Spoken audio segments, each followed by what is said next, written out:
Through our in-depth work-style personality assessment services, we help employers understand how someone is likely to show up at work, where they will fit or potentially clash, how they might get in their own way, and how to support them once they're on board. A big part of this is teaching how to ask the right behavioral-based questions and see past the surface-level answers. There are some behavioral-based questions that I believe should be asked of all candidates. Over the coming weeks, I will share some of those questions along with tips for creating a more structured and effective interview process. Today, I'm focusing on one of my favorite questions. Share a time you made a terrible mistake and how did you handle it? This question can reveal a lot about a candidate. Do they take accountability for their errors, or do they shift the blame? Do they demonstrate humility, or do they make themselves the hero or even victim of the story? A strong response is direct and vulnerable.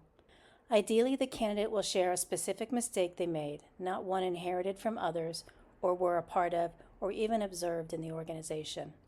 Their answer should include how they fixed the issue, repaired any damaged relationships, sought help, accepted feedback, managed stress, and ultimately how they learned and grew from the experience. We all make mistakes. It's part of the journey.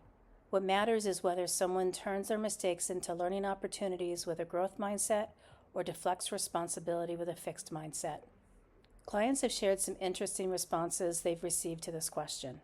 One candidate, with the interviewer holding firm on hearing a story about their own mistake, blurted out in frustration, "You must only want to hire people who make mistakes." They felt uncomfortable with sharing an error and deflected the question.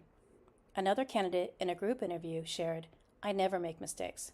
Someone else always does something that causes me to be a part of a mistake, and I have to clean it all up." Behaviors like these can be red flags, signaling behaviors that may be disruptive to a team or organization.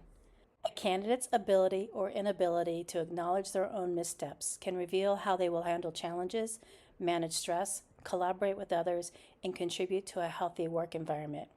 If you're interested in learning more about how our assessment services can help support your hiring decisions, we invite you to reach out.